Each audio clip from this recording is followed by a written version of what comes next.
Bapa di surga, kami bersyukur di malam hari ini anak-anak-Mu rindu untuk mendengar firman-Mu di Jum Sema Adonai. Bapa, berilah kami kekuatan di tengah kelelahan fisik kami bekerja seharian. Tapi Engkau masih beri kesempatan kami untuk makanan roh kami, firman-Mu. Engkau urapilah Bamu, Ibu Surani, pentau Tuhan. Biarlah dari tutur kata dan kalimatnya boleh menjadi rema tentang keselamatan hanya ada pada Yesus Kristus yang tidak bisa digantikan oleh yang lain. Terima kasih atas keselamatannya. Biar semakin kami mengerti, mengenal makna yang lebih dalam lagi. Supaya kami menggenggamnya, tidak melepaskan dengan goda apapun, menggantikan dengan hal-hal yang berbau mamon. Supaya kami jauhkan itu. Terima kasih Bapak. Dan juga Ibu Ana Chandra, kami serahkan tamu yang memimpin acara dari awal sampai akhir sudah berjalan dengan baik. Urapilah hamba-Mu.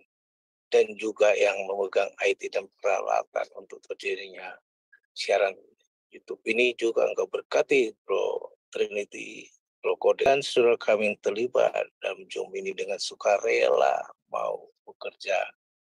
Terima kasih yang tidak bisa kami sebut namanya.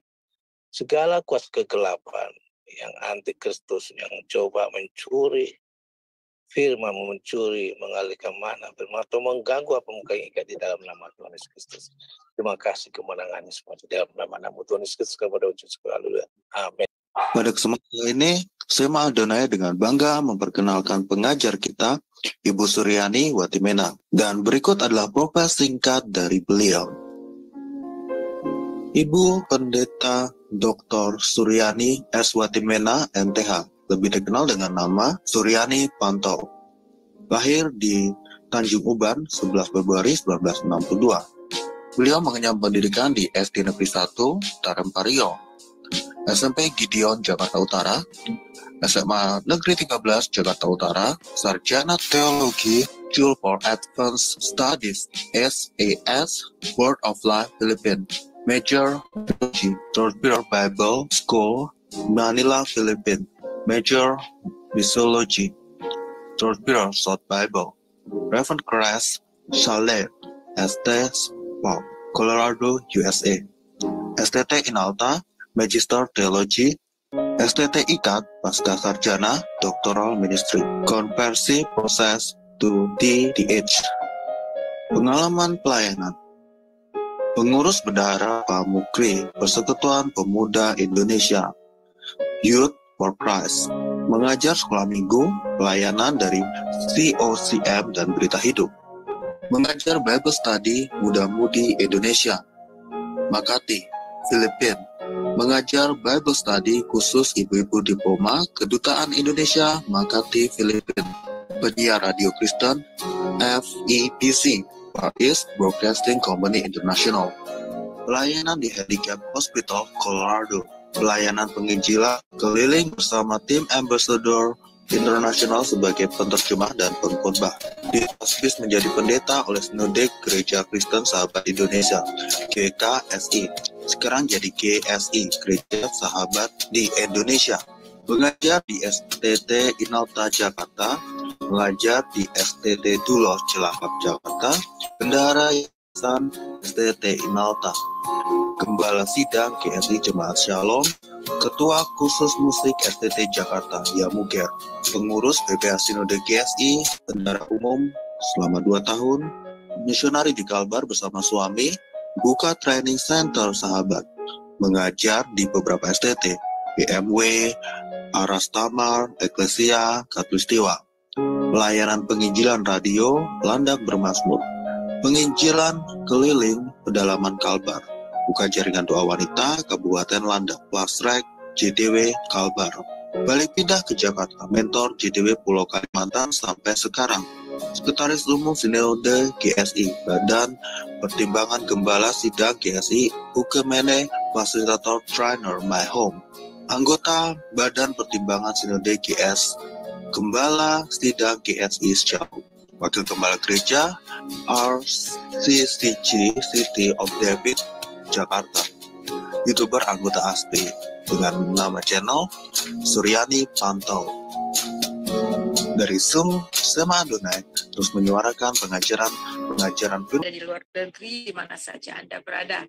Ya, pada malam ini kita akan lanjut pelajaran kita mengenai keselamatan hanya ada di dalam Tuhan Yesus. Kita serahkan sekali lagi doa ya. Kami serahkan ini ke dalam tangan Tuhan. Kami minta Roh Kudus menyingkapkan kebenaran-Mu supaya apa yang kami dengar kami dapat mengerti, pakai hamba urapi dengan kuasa-Mu. Berfirmanlah Tuhan, kami siap mendengar dalam nama Yesus. Haleluya. Amin. Ya, ayat kunci kita masih sama, yaitu di dalam Kisah Rasul pasal 4 ayat 12 ya. Di Kisah Rasul pasal 4 ayat 12 demikian bunyinya. Dan keselamatan tidak ada di dalam siapapun juga selain di dalam Dia, sebab di bawah kolong langit ini tidak ada nama lain yang diberikan kepada manusia yang olehnya kita diselamatkan. Sekali lagi, dan keselamatan tidak ada di dalam siapapun juga selain di dalam Dia. Jadi jelas firman Tuhan tegas sekali mengatakan bahwa keselamatan tidak ada di dalam siapapun selain di dalam Dia, di dalam Tuhan Yesus Kristus. Karena Dialah jalan, kebenaran, dan hidup. Tidak ada seorang pun sampai kepada Bapa kalau tidak melalui aku, kata Tuhan Yesus. Sebab di bawah kolong langit ini tidak ada nama lain yang diberikan kepada manusia yang olehnya kita selamat. Jadi hanya di dalam Tuhan Yesus kita dapat diselamatkan. Nah, minggu lalu kita sudah belajar bagaimana eksistensi manusia sebelum dan sesudah jatuh ke dalam dosa. Nah, hari ini kita akan melihat ya kembali bahwa manusia itu diciptakan menurut gambar dan rupa Allah. Jelas ya, bahwa manusia itu diciptakan menurut gambar dan rupa Allah. Jadi manusia itu, saya singkat apa yang kita pelajari minggu lalu. Manusia adalah makhluk yang berakhlak. Manusia itu adalah makhluk yang bermartabat atau makhluk yang bermoral. Karena apa? Karena kita diciptakan menurut gambar dan rupa Allah. Itu artinya bahwa kita diciptakan di dalam karakternya Allah. Apa itu karakternya Allah? Yaitu kekudusan, dia mulia, kudus, benar, dan adil. Jadi kita diciptakan menurut gambar dan rupa Allah, itu berarti kita diciptakan langsung mengemban langsung karakter Allah. Yaitu dalam kemuliaan, di dalam kekudusan, di dalam kebenaran, dan di dalam keadilan. Nah, kita ini adalah refleksi dari karakter Allah itu sendiri. Ini luar biasa, saudara ya. Jadi manusia adalah makhluk yang sempurna, lebih mulia daripada ciptaan-ciptaan yang lain. Kalau ciptaan yang lain hanya lewat firman semuanya jadi. Bisa saudara bayangkan seluruh dunia ini dengan segala isinya, yang kita lihat ini hanya ini sudah indah, bagaimana di alam angkasa sana. Planet, bintang ya, kemudian bulan, matahari, antariksa, galaksi dan sebagainya. Wow, luar biasa. Semuanya itu diciptakan hanya lewat firman. Bahkan semua binatang-binatang yang ada di laut, ya, di darat dan di laut, semuanya itu lewat firman. Segala tumbuh-tumbuhan, semuanya lewat firman. Itu dahsyat banget. Jadi tetapi ketika dijadikan manusia mau diciptakan, manusia lewat sidang ilahi. Marilah kita. Jadi Allah Bapa, Anak, dan Roh Kudus ya mengatakan marilah kita menjadikan manusia, menciptakan manusia. Jadi kita lihat kata di dalam, mari kita lihat itu di dalam Kejadian pasal yang pertama, ayat yang ke-26. Kejadian yang pertama, ayat yang ke-26. Ya. Kejadian pertama, ayat yang ke-26. Ya, silakan baca. Kejadian 1 ayat 26, berfirmanlah Allah, baiklah kita menjadikan manusia menurut gambar dan rupa kita, supaya mereka berkuasa atas ikan-ikan di laut dan burung-burung di udara dan atas ternak dan atas seluruh bumi dan atas segala binatang melata yang merayap di bumi. Ya, ayat 27.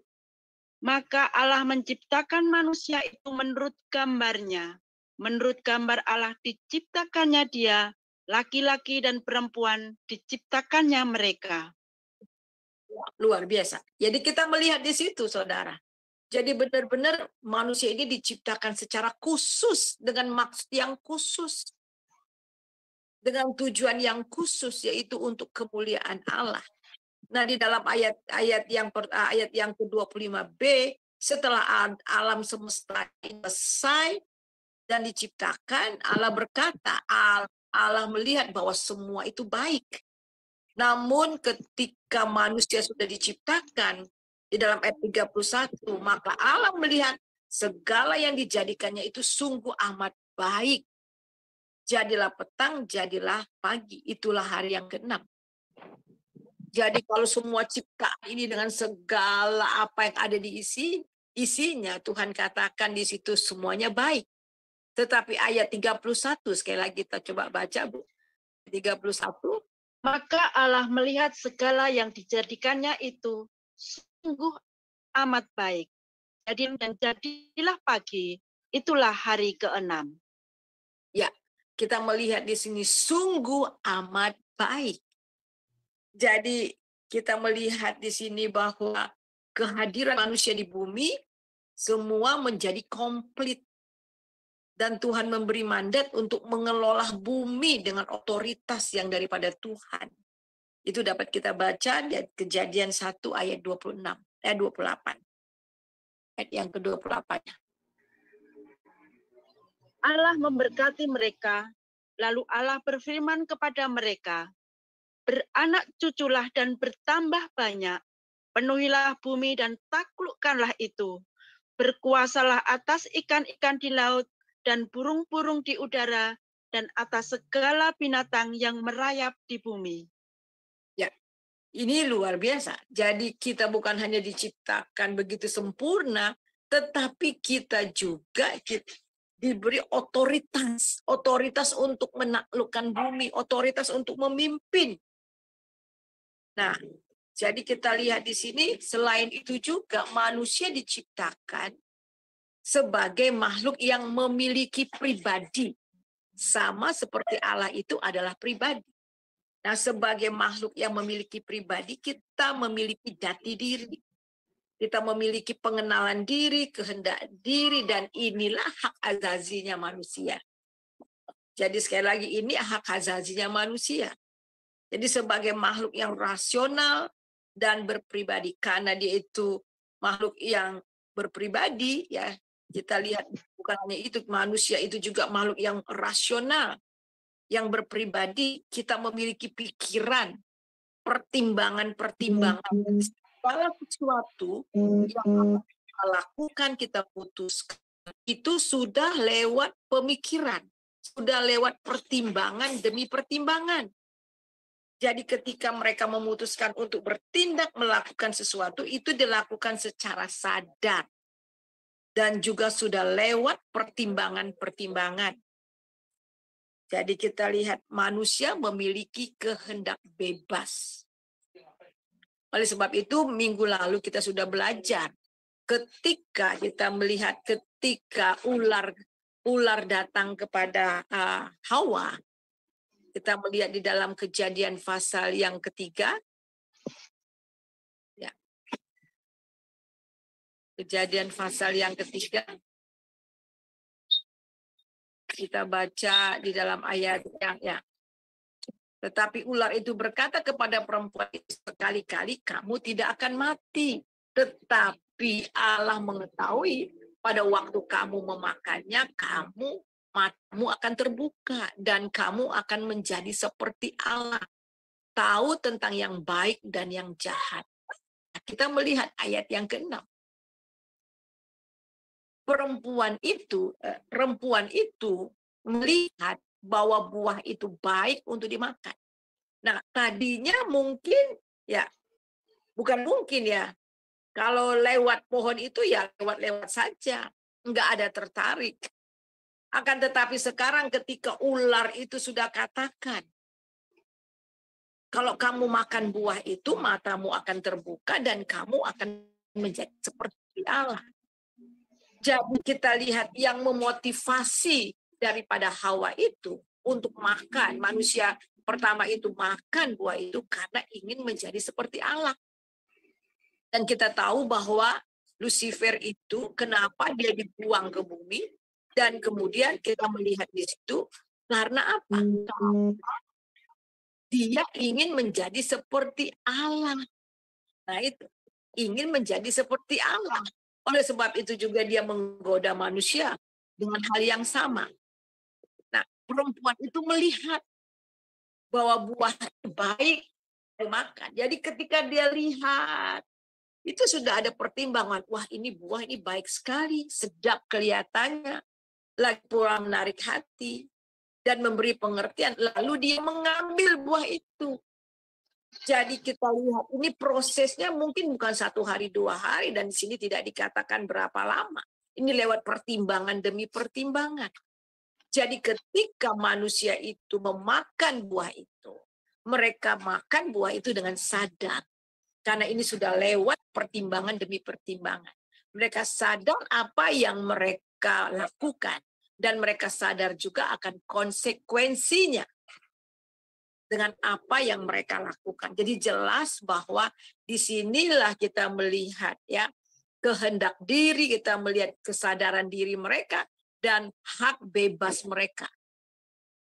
Nah, kita lihat di sini apa sih tujuan daripada sebenarnya tujuan daripada ujian itu? Yaitu yang pertama, perlu karena manusia memiliki kehendak bebas. Dan mereka dapat menentukan segala perbuatan dan keputusan oleh kehendak mereka sendiri. Yang kedua, ujian ini diberikan untuk melihat dan membuktikan apakah manusia taat dan setia kepada perintah Allah atau tidak. Karena ketaatan, kasih, dan kesetiaan itu memang dibutuhkan di dalam persekutuan kita dengan Allah. Ketiga, ujian itu diberikan adalah untuk kebaikan manusia itu sendiri. Untuk membawa mereka kepada kehidupan yang lebih tinggi lagi, yang lebih mulia. Masuk ke dalam tahap level yang lebih tinggi lagi. Nah, jika manusia taat dan lulus dari ujian yang diberikan Allah kepada mereka, maka mereka akan menjadi manusia yang matang.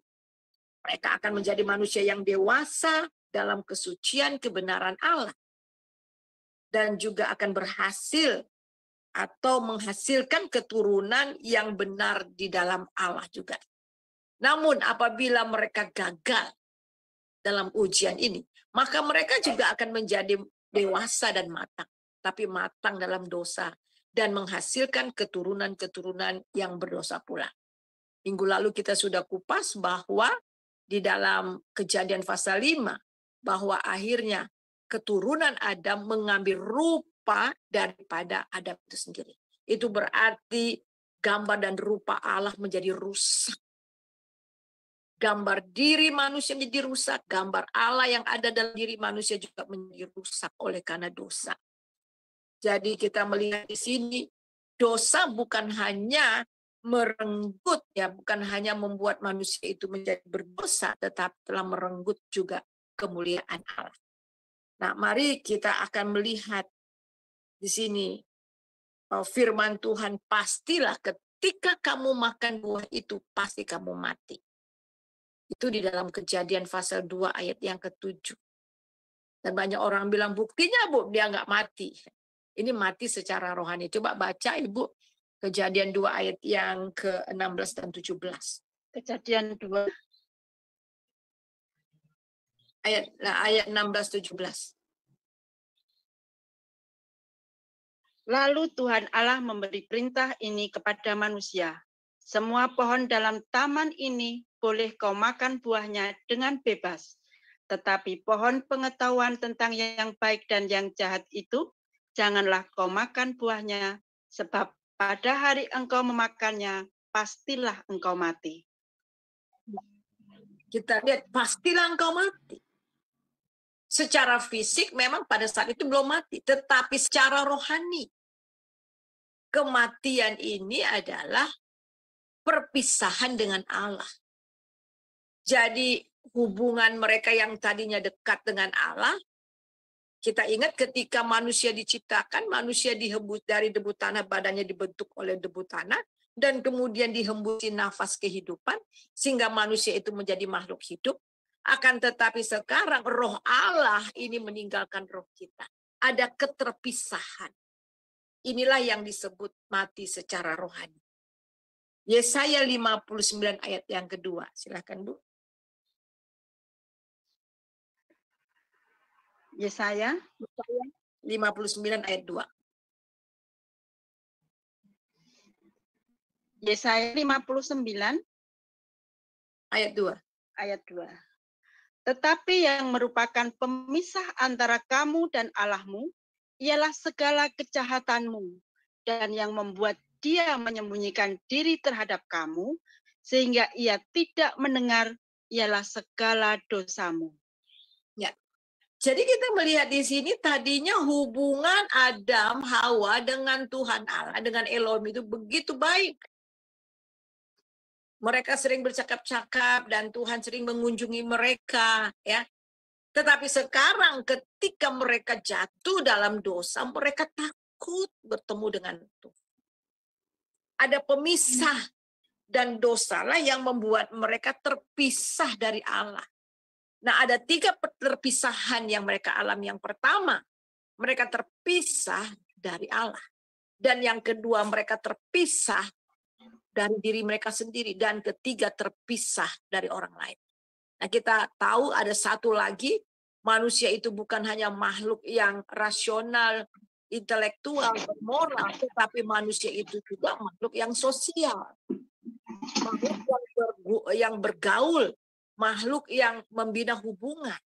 Akan tetapi ketika manusia jatuh dalam dosa, mereka bukan hanya terpisah dari Allah, tetapi terpisah dari diri sendiri. Mulai ada kebencian, mulai ada konflik-konflik terjadi.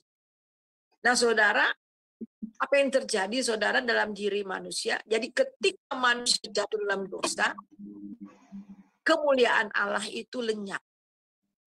Mereka sadar mau mereka telanjang. Bukan berarti bahwa kemarin-kemarin itu mereka tidak telanjang, mereka telanjang. Tetapi mereka ditutupi oleh kemuliaan Allah. Dan mereka tidak berpusat kepada diri sendiri.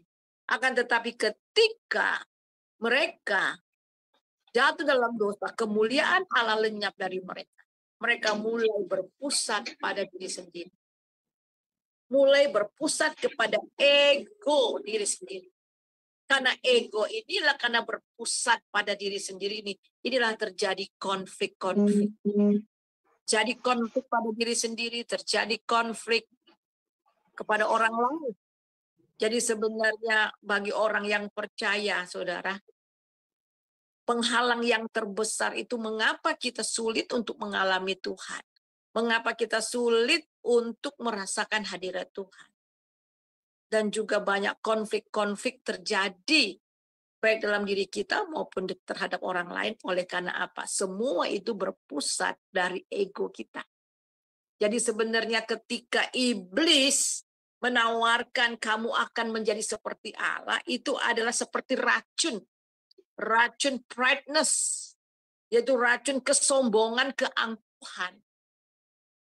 Nah, itulah yang akhirnya yang diwarisi oleh manusia.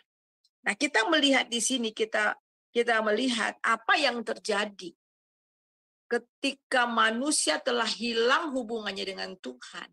Roh Allah terpisah dari mereka.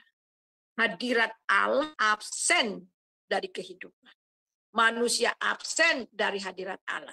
Manusia absen dari kehidupan Allah. Akibatnya manusia dikuasai oleh iblis dan menjadi jahat. Coba baca Kejadian 6 ayat 5 dan 6. Kejadian 6 ayat 5 dan 6.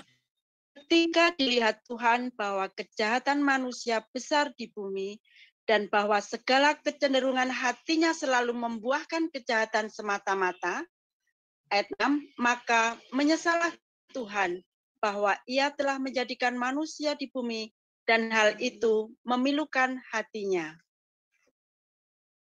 Ya. Jadi kita melihat ini akibatnya, Saudara.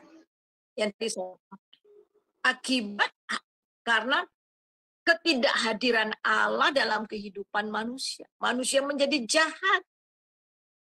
Jadi ketika Tuhan Allah melihat manusia di bumi ini, dia lihat segala kecenderungan. Perhatikan segala kecenderungan hati.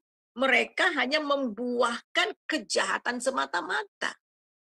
Allah menyesal untuk telah menciptakan mereka, telah menjadikan mereka. Ini menyesal itu karena apa? Karena pilu. Karena betul-betul memilukan hati Tuhan. Jadi kita melihat ada satu peristiwa, ada seorang profesor yang ateis bertanya pada mahasiswanya, Prof, seorang profesor, apakah Tuhan menciptakan segala yang ada di dunia ini? Kata seorang profesor. Kemudian mahasiswa katakan, benar, dialah yang menciptakan segalanya. Tuhan menciptakan semuanya. Tuhan menciptakan semuanya, kata profesor. Iya, kata mahasiswanya. Tuhan menciptakan semuanya. Kemudian profesor juga katakan lagi, jika Tuhan menciptakan segalanya, berarti Tuhan menciptakan kejahatan juga dong. Kemudian mahasiswa yang di kelas itu terdiam. Dan sulit untuk menjawab hipotesis profesor tersebut. Suasana hening, kemudian dipecahkan dengan seorang mahasiswa yang bertanya, Profesor, bolehkah saya bertanya sesuatu? Kemudian profesor katakan, tentu saja, jawab profesor. Kemudian mahasiswa itu bilang, Prof, apakah dingin itu ada? Profesor menjawab, pertanyaan macam apa itu? Tentu saja dingin itu ada. Kemudian mahasiswa itu menjawab dan menyangkal apa yang dikatakan oleh profesor itu. Profesor, dingin itu tidak ada. Menurut hukum fisika, yang kita anggap dingin itu adalah ketiadaan panas. Suhu 460 Fahrenheit adalah ketiadaan panas sama sekali dan semua partikel menjadi diam dan tidak bereaksi pada suhu tersebut. Jadi kata dingin itu diciptakan untuk mendeskripsikan ketiadaan panas, untuk menyatakan ketiadaan panas. Kemudian mahasiswa itu melanjutkan lagi, Prof, apakah gelap itu ada? Profesor menjawab, tentu saja gelap itu ada. Profesor itu bilang lagi, sekali lagi, Prof, kamu salah. Gelap itu tidak ada. Gelap adalah keadaan di mana tidak ada cahaya. Cahaya bisa dipelajari, gelap tidak. Jadi kita bisa menggunakan prisma Newton untuk memecahkan cahaya. Jadi beberapa warna dan pelajari berbagai panjang gelombang tiap warna. Dan dapat dipelajari berbagai gelombang dalam setiap warna. Tapi Anda tidak bisa mengukur gelap. Seberapa gelap suatu ruangan diukur dengan berapa intensitas cahaya di ruangan tersebut. Jadi kata gelap dipakai manusia untuk mendeskripsikan ketiadaan cahaya. Akhirnya mahasiswa itu bertanya lagi, Prof, apakah kejahatan itu ada? Kemudian profesor katakan, pertanyaan apa itu? Tentu saja ada kejahatan itu. Kemudian mahasiswa itu menjawab, sekali lagi Anda salah, Profesor. Kejahatan itu tidak ada. Kejahatan adalah ketiadaan Tuhan dalam diri seseorang seperti dingin dan gelap. Kejahatan adalah kata yang dipakai untuk mendeskripsikan ketiadaan Tuhan dalam diri manusia. Tuhan tidak pernah menciptakan kejahatan. Sekali lagi, Tuhan tidak pernah menciptakan kejahatan. Ada di pandangan agama yang lain, kejahatan itu diciptakan Tuhan. Tidak. Tuhan tidak pernah menciptakan kejahatan. Kejahatan itu adalah ketiadaan Tuhan. Tidak ada hadirnya Tuhan. Tidak adanya Tuhan di dalam hati manusia. Siapakah mahasiswa itu? Adalah Albert Einstein. Jadi saudara, kita melihat di sini di dalam Kejadian pasal yang ke-6 ayat 5 dan 6. Ketika Tuhan melihat manusia, kecenderungan hati mereka menghasilkan buah kejahatan semata-mata. Mengapa kejahatan semata-mata cenderung dilakukan dalam hati manusia? Oleh karena ketiadaan Allah. Oleh karena tidak adanya Allah di dalam hati manusia. Jadi saudara, kita sudah bahas minggu lalu bagaimana manusia kemudian menjadi gelap. Jadi ketika mereka betul-betul tidak ada hadirnya Allah, apa yang terjadi? Roh mereka mati. Mereka mati secara spiritual. Dan kemudian saudara, yang satu yang kita perlu ketahui. Jadi roh, kita mempunyai roh. Roh kita inilah yang berhubungan dengan Tuhan. Roh ini yang bisa menyembah Tuhan, merasakan hadirat Tuhan, bisa berkomunikasi dengan Tuhan. Dan kemudian kita melihat, tetapi ketika roh itu mati, roh Allah meninggalkan kita. Maka roh Allah, roh dalam diri kita, roh manusia itu menjadi mati. Dan kemudian kejahatan demi kejahatan. Kita melihat dalam pikiran manusia, pikiran di dalam jiwa manusia itu ada pikiran, perasaan, dan kehendak. Sehingga pikirannya, perasaannya, emosinya, dan kehendaknya juga telah dikuasai oleh iblis. Dan kemudian tubuhnya dikuasai oleh kedagingan. Jadi kita lihat bahwa ketika manusia jatuh dalam dosa, betul-betul manusia itu menjadi rusak secara total. Oleh sebab itu firman Tuhan mengatakan, maka menyesallah Tuhan bahwa ia telah menjadikan manusia di bumi dan hal itu memilukan hatinya. Ada yang mengatakan, kok Tuhan nyesal? Jadi kata menyesal ini lebih dari kepiluan hati. Kepiluan hati ketika melihat manusia yang dia ciptakan begitu sempurna sudah menjadi rusak. Nah, kita melihat di dalam Roma 1 ayat 8. Sebab itu manusia sudah berada di bawah penghukuman Allah. Dan murka Allah karena dosa. Kita baca Roma 1 ayat 8. Silakan. Roma 1 ayat 8. Pertama-tama aku mengucap syukur kepada Allahku oleh Yesus Kristus atas kamu sekalian. Sebab telah tersiar kabar tentang imanmu di seluruh dunia. Maaf Bu, ayat 18 maksud saya. Roma 1 ayat 18. Ya. Roma 1 ayat 18. Sebab murka Allah nyata dari surga atas segala kefasikan dan kelaliman manusia yang menindas kebenaran dengan kelaliman. Ya.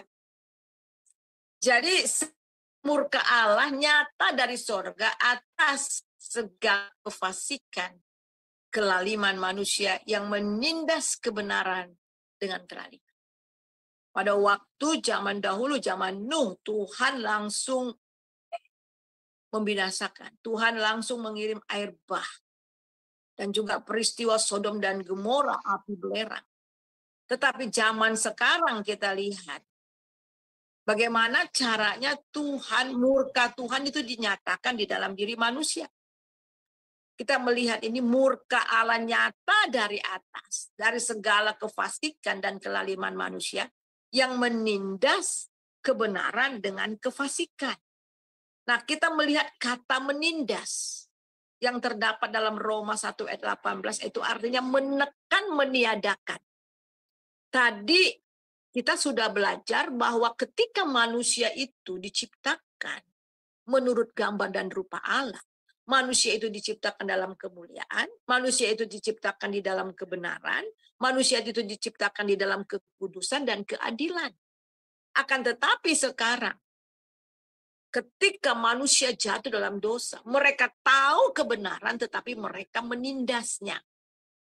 Manusia tahu keadilan tetapi mereka tidak melakukannya. Manusia tahu akan kemuliaan juga. Manusia tahu yang namanya keadilan, kekudusan, kebenaran. Tetapi semuanya itu sudah ditindas. Sehingga di sini dikatakan mereka menindas kebenaran dengan kezaliman. Kita baca di ayat 21-nya. Ayat 21, 22, dan 23. Roma 1 ayat 21.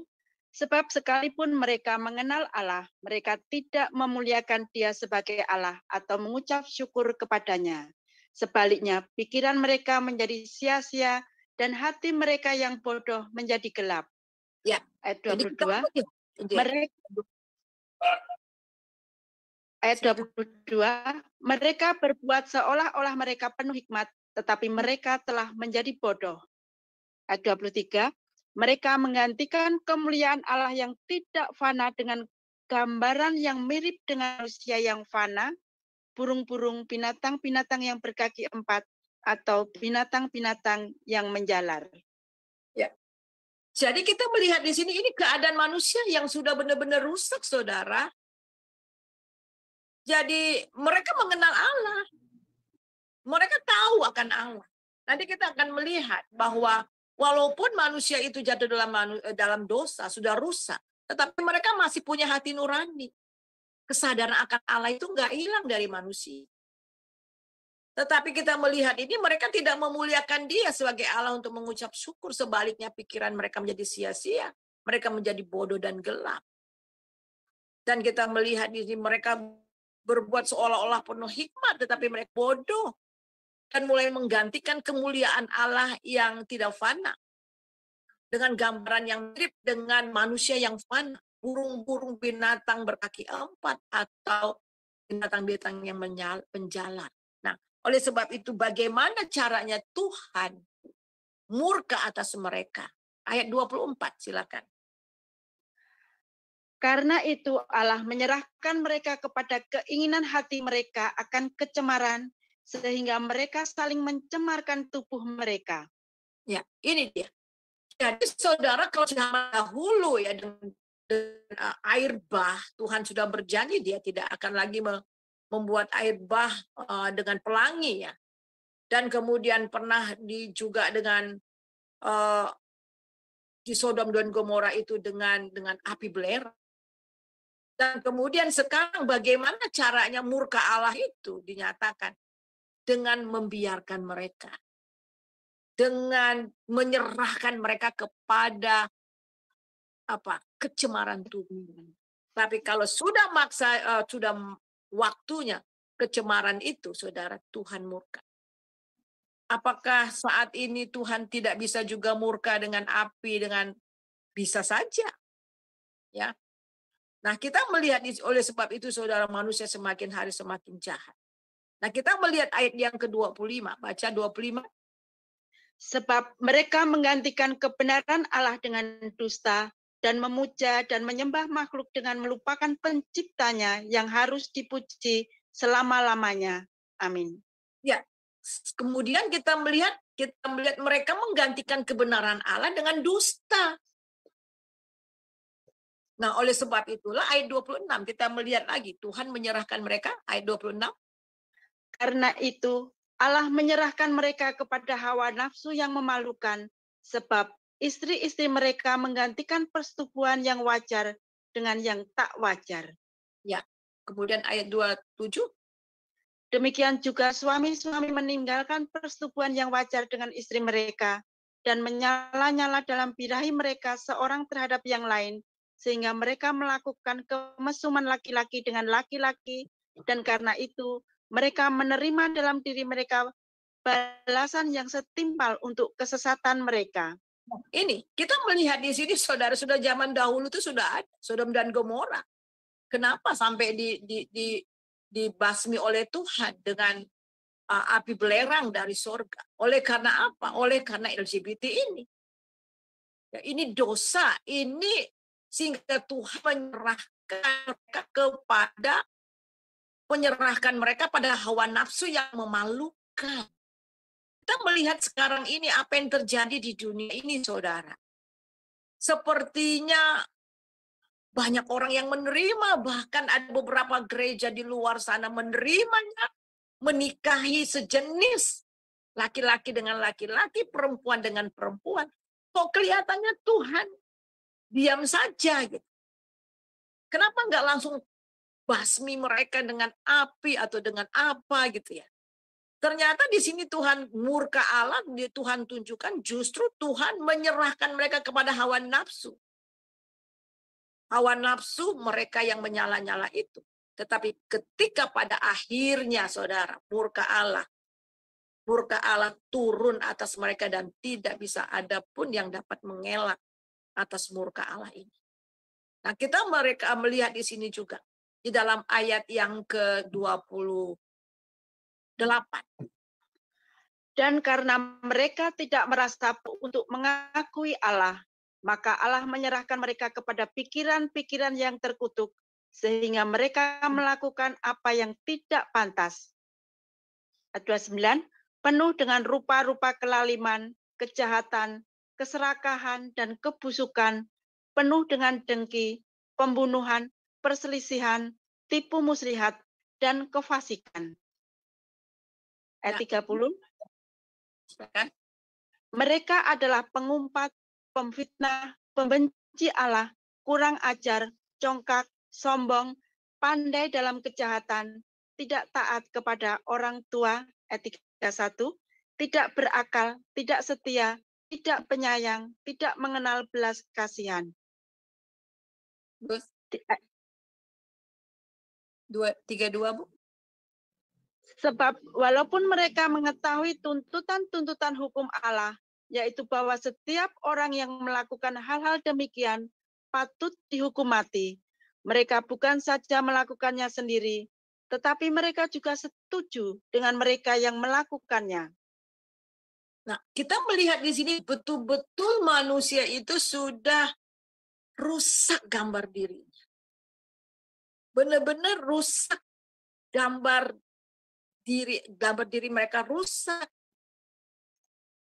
Menurut gambar dan rupa Allah juga rusak. Ini keadaan manusia yang betul-betul sangat memprihatinkan. Dan kalau di dalam Yesaya katakan, dari mana lagi aku akan memungkul kamu, mulai dari kepala sampai seluruh badan sudah bengkak-bengkak. Jadi di sini menunjukkan, minggu lalu juga kita membahas firman Tuhan mengatakan, tidak ada yang benar seorang pun tidak. Tidak ada seorang yang berakal budi, mulai dari tenggorokan sampai kaki, penumpakan darah dan sebagainya. Menunjukkan bagaimana keadaan manusia. Nah, dalam keadaan manusia yang seperti ini, saudara, apakah Tuhan gagal? Apakah Tuhan give up, saudara? Tidak, Tuhan tidak pernah give up. Dia tidak pernah give up. Dan rencananya kepada manusia tetap pada rencananya semula. Yaitu supaya manusia memuliakan nama Dia. Dan kembali bersekutu dengan Dia. Jadi kita harus tahu bahwa kenapa pada waktu Adam sudah jatuh dalam dosa, Tuhan bertanya, Adam, di manakah kamu? Apakah Tuhan tidak tahu Adam di mana? Tahu. Tetapi minta pengakuan. Jadi kita melihat di sini mengaku bahwa dia itu sudah berdosa. Tetapi dia katakan, ini gara-gara perempuan ini. Maka aku makan. Konflik-konflik antara mereka. Ada ketakutan.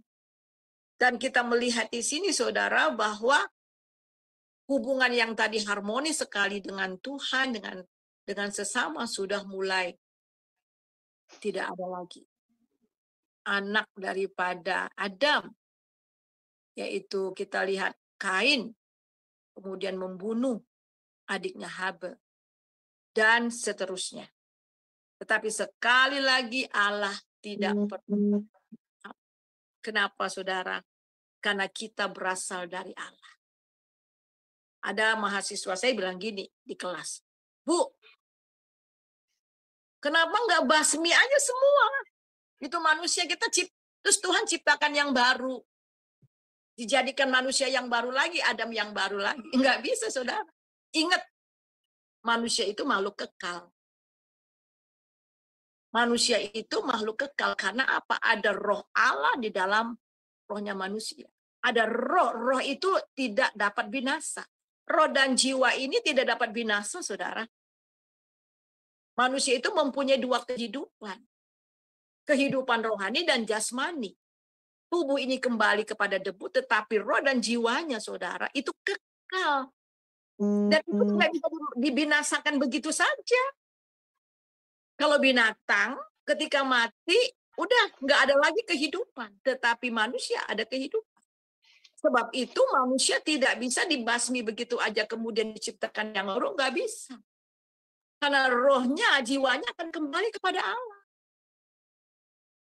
Karena itu milik Allah, itu diberikan.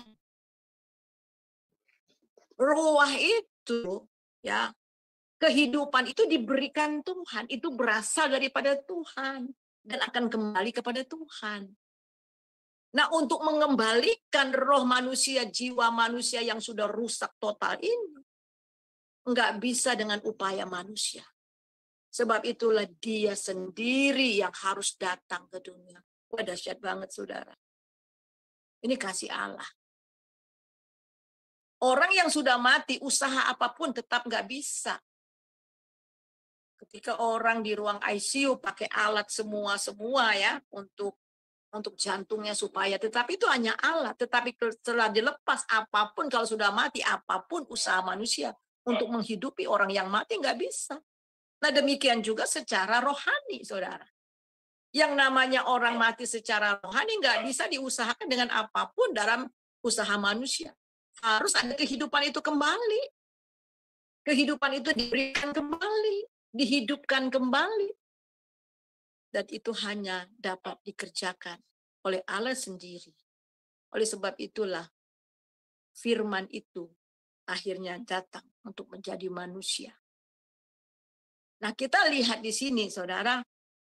Kita lihat berdasarkan pengetahuan Allah sendiri yang merencanakan jalan keselamatan, yaitu penebusan dan pembenaran bagi manusia sebelum dunia dijadikan. Dan ternyata, saudara, rencana keselamatan Allah ini bukan direncanakan setelah manusia jatuh dalam dosa. Setelah jatuh dalam dosa baru Tuhan rencanakan, bukan. Berdasarkan kemahatauan Allah, sebelum dunia dijadikan, sebelum manusia itu diciptakan, Tuhan sudah tahu apa yang akan terjadi.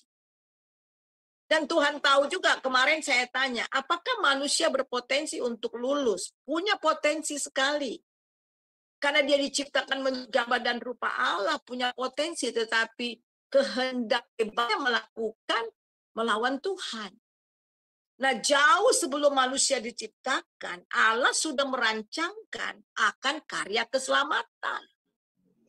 Jadi karya keselamatan itu bukan dirancang Tuhan setelah manusia jatuh dalam dosa, tapi sebelum itu, jauh sebelum itu. Bahkan sebelum dunia dijadikan. Karena Allah itu Maha Tahu. Nah, kita melihat itu di dalam Efesus 1 ayat yang keempat dan ayat 11. Silakan baca. Efesus 1 ayat 4 dan 11. Efesus 1 ayat 4. Sebab di dalam Dia Allah telah memilih kita sebelum dunia dijadikan, supaya kita kudus dan tak bercacat di hadapan-Nya. Ayat 11. Aku katakan di dalam Kristus, karena di dalam Dialah kami mendapat bagian yang dijanjikan kami yang dari semula ditentukan untuk menerima bagian itu sesuai dengan maksud Allah, yang di dalam segala sesuatu bekerja menurut keputusan kehendak-Nya. Ya, itu dahsyat banget. Sebab di dalam Dia, di dalam siapa? Di dalam Yesus. Yesus sebelum datang ke dunia, firman yang belum menjadi manusia, itu sudah dirancang. Allah Tritunggal itu sudah merancangkan keselamatan ini, saudara. Jauh sebelum itu. Jadi Allah yang menyatakan, kita harus tahu. Ya, Allah yang menyatakan dirinya kepada manusia itu adalah manusia Yesus Kristus. Yaitu Yesus yang firman yang menjadi manusia. Jadi kalau dalam perjanjian lama kita melihat ada malaikat biasa dengan malaikat Tuhan. Malaikat biasa menolak untuk disembah. Tapi malaikat Tuhan menerima sembah. Itulah sebenarnya Yesus itu sebelum datang ke dunia. Sebelum berinkarnasi menjelma menjadi manusia. Yang menyatakan dirinya kepada manusia. Jadi kita melihat di sini saudara. Bahwa sebelum dunia dijadikan, Allah telah memilih kita. Supaya kita kudus dan tak bercacat di hadapannya. Jadi dipilih di dalam Yesus. Ada orang mengatakan, wah berarti keselamatan itu ada yang ditentukan selamat, ada yang ditentukan tidak selamat. Bukan itu maksudnya. Tetap memilihnya di dalam Yesus. Jadi bagi orang yang percaya di dalam Yesus, percaya kepada Yesus, keselamatan itu menjadi miliknya. Jadi itu.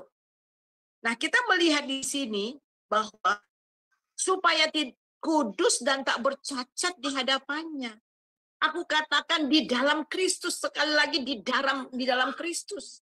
Jadi sekali lagi keselamatan hanya ada di dalam Yesus Kristus. Yesus Kristuslah juru selamat. Kalau akhir-akhir ini banyak yang mengatakan Yesus bukan ada yang mengatakan sibuk membahas, ada yang mengatakan Yesus bukan juru selamat, itu salah. Yesus adalah juru selamat dan Dia juga kita melihat hanya di dalam Dia, dalam Kristus.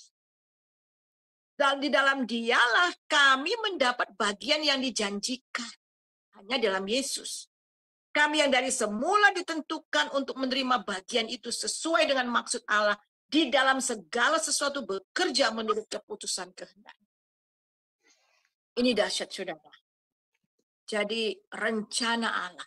Tidak peduli bagaimanapun jahatnya kita. Kata memang kita jahat. Ada orang bilang, Bu, saya nggak pernah membunuh. Saya nggak pernah melakukan kejahatan bagi orang. Apa saya masih perlu terima Yesus, Bu? Saudara, kata dosa, berdosa di dalam Alkitab, nanti kita akan pelajari beberapa waktu akan datang, konsep dosa di Alkitab dan konsep dosa di luar. Konsep dosa di Alkitab itu bukan perbuatan, tetapi itu adalah status. Itu lebih dari perangai hati. Walaupun mungkin secara perbuatan kita tidak melakukan seperti orang yang lakukan. Tetapi status orang itu tetap orang berdosa. Dan satu lagi, itu perangai hati. Walaupun tidak dilakukan, tetapi ada dalam pikiran, dalam perasaan, dalam kehendak, itu sudah dosa. Jadi tidak ada orang yang tidak berdosa. Alkitab katakan tidak ada yang benar seorang pun tidak.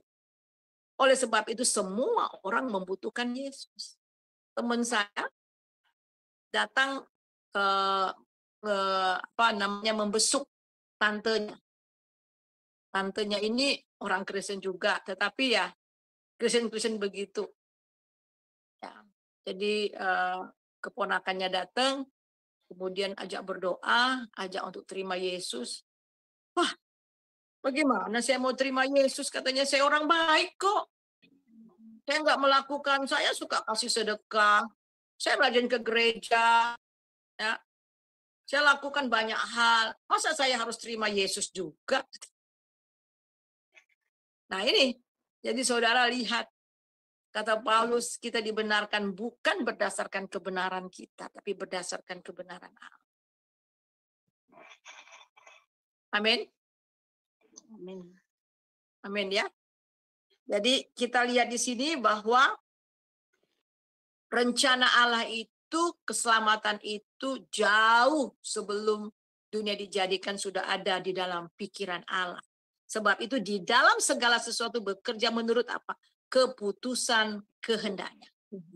Coba baca di dalam ayat yang ayat Efesus pasal yang pertama, ayat yang ke-7, 8, 9. Efesus Ya, 1, mulai baca ayat yang ke-7. Ayat kelima, mulai dari kelima. dalam kasih ia telah menentukan kita dari semula oleh Yesus Kristus untuk menjadi anak-anaknya sesuai dengan kerelaan kehendaknya. Ayat 6, supaya terpujilah kasih karunia-Nya yang mulia, yang dikaruniakannya kepada kita di dalam Dia yang dikasihinya. Ayat 7, sebab di dalam Dia dan oleh darah-Nya kita beroleh penebusan, yaitu pengampunan dosa, menurut kekayaan kasih karunia-Nya. Ayat 8, yang dilimpahkannya kepada kita dalam segala hikmat dan pengertian. Ayat 9, sebab ia telah menyatakan rahasia kehendaknya kepada kita sesuai dengan rencana kerelaannya, yaitu rencana kerelaan yang dari semula telah ditetapkannya di dalam Kristus. Ya, Ayat jelas. 10. Ya, 10 boleh. 10. Ya. Sebagai persiapan kegenapan waktu untuk mempersatukan di dalam Kristus sebagai kepala segala sesuatu, baik yang di surga maupun yang di bumi. Dahsyat. Dahsyat banget, saudara. Jadi benar-benar ya. Sebab ia telah menyatakan rahasia kehendaknya kepada kita. Sekarang kita mengerti akan kehendak Tuhan. Mengapa Tuhan memilih saudara dan saya? Waduh, dahsyat banget. Ya. Saudara sudah ada dalam rancangan Tuhan. Kita dipilih di dalam Tuhan Yesus Kristus sesuai dengan rencana kerelaannya. Yaitu rencana kerelaannya semula ditetapkannya di dalam Kristus. Kristuslah yang ditetapkan oleh Allah. Kristuslah yang ditentukan oleh Allah untuk menjadi jalan pendamai itu. Dan di luar Dia tidak ada. Jadi walaupun yang tadi kita sudah bahas di depan, itu jahatnya manusia, sudah rusak. Tetapi Allah tetap pada kasih-Nya pada manusia. Dia tetap mau menyelamatkan. Rencananya kemudian kita melihat supaya manusia mempunyai hubungan kembali dengan Allah. Itu saja. Ada satu kata, supaya kita kembali memiliki hubungan dengan Dia. Dan untuk mengembalikan hubungan kita dengan Dia itu harganya mahal sekali. Firman harus menjadi manusia. Manusia Yesus harus berkorban untuk saudara dan saya. Hanya untuk sebuah hubungan. Tadi saya sudah katakan, kasih ilustrasi bagaimana profesor dengan Einstein mengatakan, kejahatan itu bukan diciptakan Tuhan. Tetapi kejahatan itu ada karena absen daripada Tuhan. Untuk kita mendapatkan hadirat Tuhan itu kembali. Untuk kita memiliki Allah itu dalam diri kita kembali lewat Roh Kudusnya, itu mahal banget. Dan Dia harus datang. Turun ke dunia ini. Datang. Hanya untuk saudara dan saya. Seandainya di dunia ini hanya saya atau saudara, Dia juga mau datang untuk saudara dan saya. Karena bagi Dia, satu orang berharga di matanya. Dan Dia tidak menginginkan satu orang pun binasa. Coba baca di dalam Petrus pasal 3 ayat 9.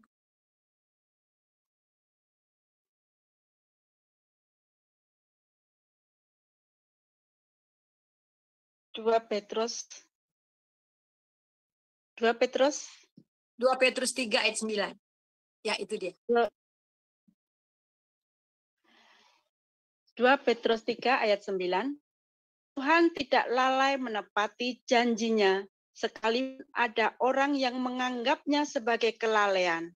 Tetapi ia sabar terhadap kamu, karena ia menghendaki supaya jangan ada yang binasa, melainkan supaya semua orang berbalik dan bertobat. Ya. Ada banyak orang bilang gini, kok Tuhan tunda-tunda ya? Tuhan masih kasih kesempatan rahmatnya supaya orang itu bertobat. Tuhan tidak lalai menepati janjinya sekalipun ada orang yang menganggapnya sebagai kelalaian. Tetapi ia sabar terhadap kamu. Ia menghendaki supaya jangan ada yang binasa, melainkan supaya semua orang berbalik dan bertobat. Tuhan Yesus memberikan ilustrasi bagaimana ada 100 domba. Satu hilang, dia cari yang satu itu. Itu berarti satu orang, one person, sangat berharga di mata Tuhan. Dan satu orang itu seharga dengan darah Yesus yang tak ternilai. Jadi sekarang kita melihat bagaimana caranya rencana Allah ini dapat dilaksanakan. Jadi dalam melaksanakan tujuan dan rencana Allah ini, Allah mempunyai persiapan yang sangat menakjubkan. Ia mempersiapkan rencananya dengan teliti dan pasti. Pertama-tama dipersiapkan di dalam diri manusia itu sendiri.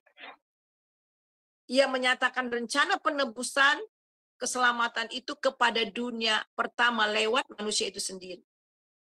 Yang pertama, dilihat dari kodrat manusia. Perlu kita ketahui, walaupun manusia telah kehilangan kemuliaan Allah, kesucian dan keadilan Allah, namun manusia tidak kehilangan kesadaran rohani atau hati nurani. Melalui kesadaran inilah Allah mulai melaksanakan persiapan dan rencananya, yaitu yang pertama, manusia sadar akan adanya Allah. Orang ateis yang dengan sombongnya tidak mengakui Allah, in the deep in their heart, in the bottom of their heart, they believe in. Dia sadar ada yang punya kuasa.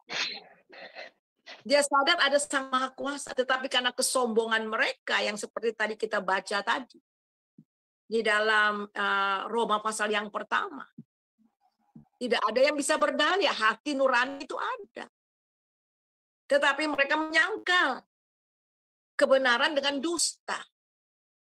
Jadi kita melihat di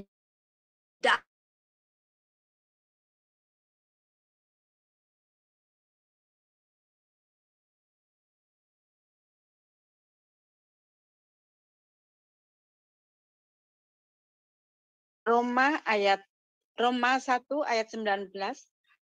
Karena apa yang dapat mereka ketahui tentang Allah nyata bagi mereka, sebab Allah telah menyatakannya kepada mereka. Ayat 20. Sebab apa yang tidak nampak daripadanya, yaitu kekuatannya yang kekal dan keilahiannya, dapat nampak kepada pikiran dari karyanya sejak dunia diciptakan, sehingga mereka tidak dapat berdalih. Nah, perhatikan. Sebab apa yang tidak nampak daripadanya, yakni kekuatannya yang kekal dan keilahiannya, dapat nampak pada pikiran karyanya sejak dunia dijadikan, sehingga mereka nggak ada dalih. Jadi manusia itu nggak ada dalih, tidak dapat berdalih yang mengatakan bahwa Allah itu tidak ada.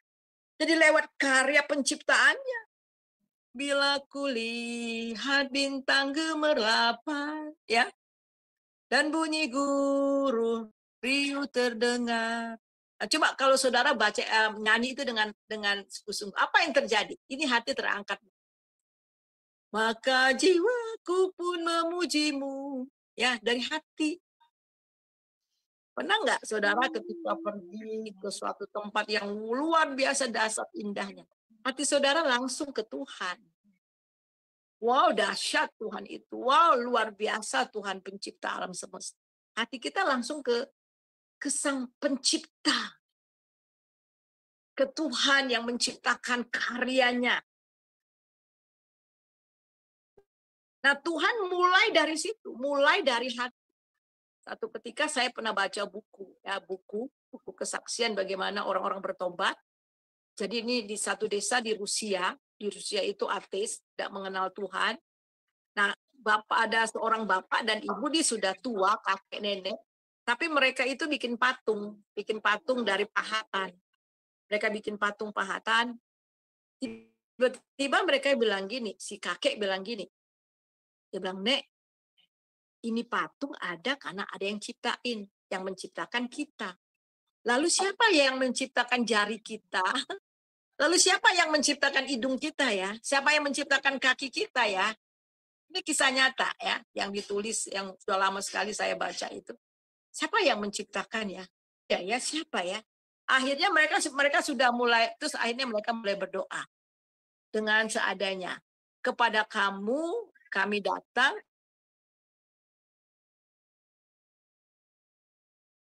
kamu nyatakanlah siapa kamu yang menciptakan kami. Gitu. Itu doanya.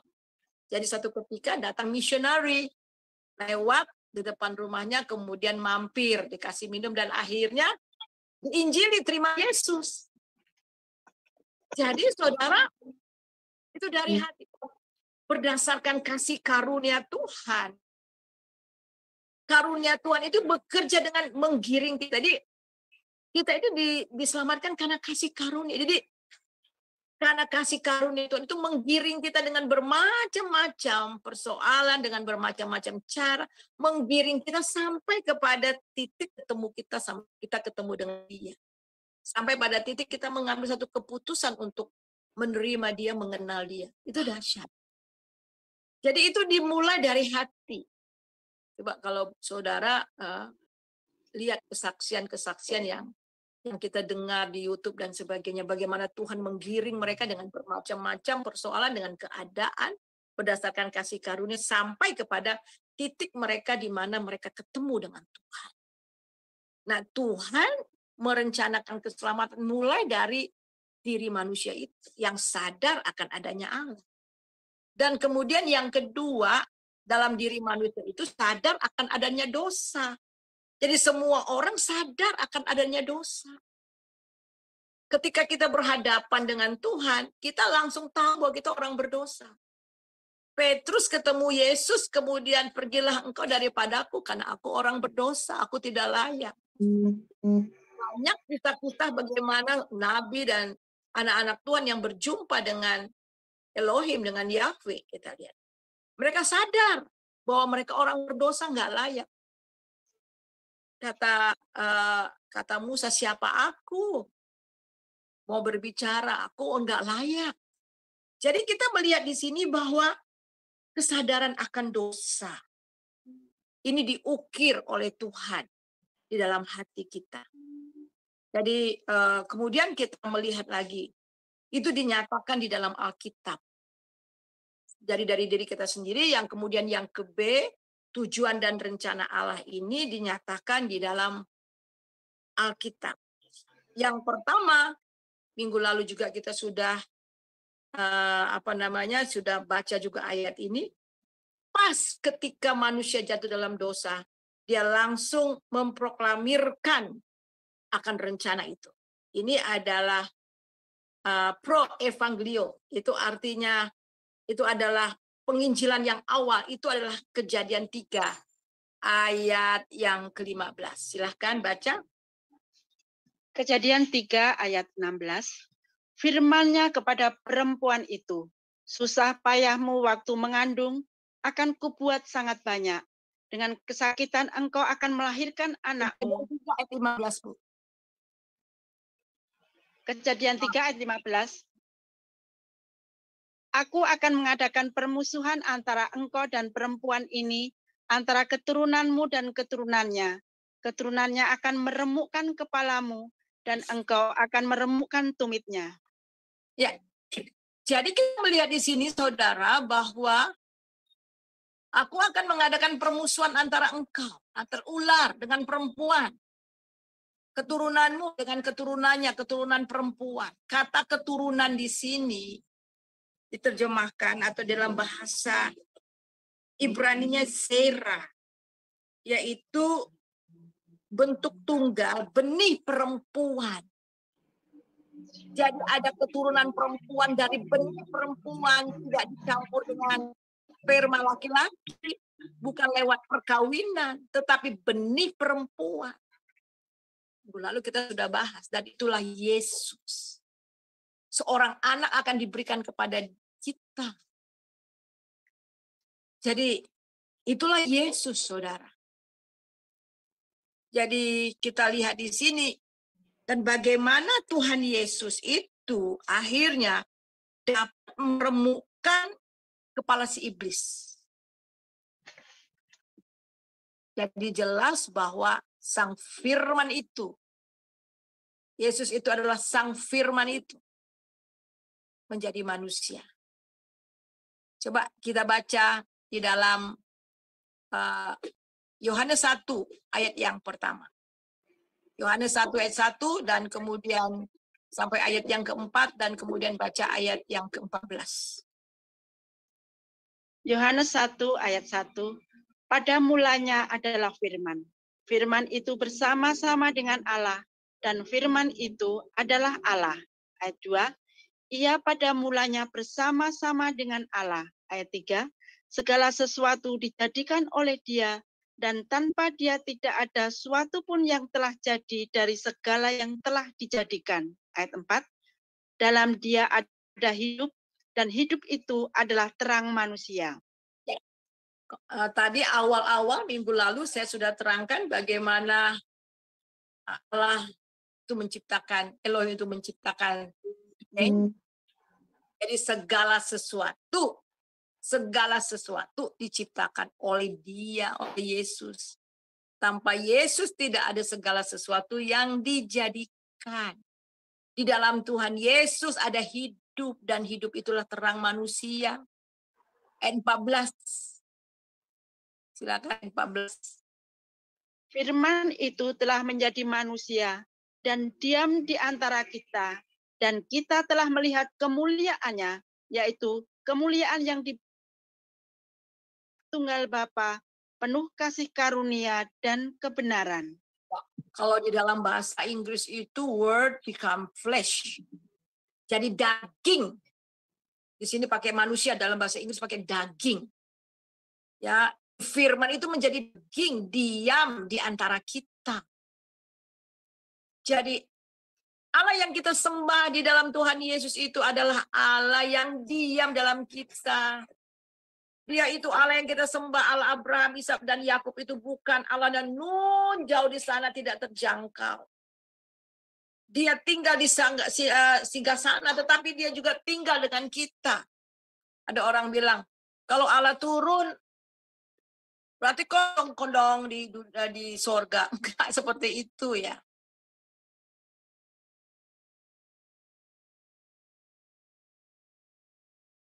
Lihat bahwa dia diam di antara kita. Allah yang kita sembah adalah Allah yang transcendent, nun jauh di sana. Tetapi dia juga adalah Allah yang amanen, yang tinggal bersama-sama dengan kita. Wah, dahsyat. Dan mari kita baca di dalam Ibrani 2 ayat 14-15.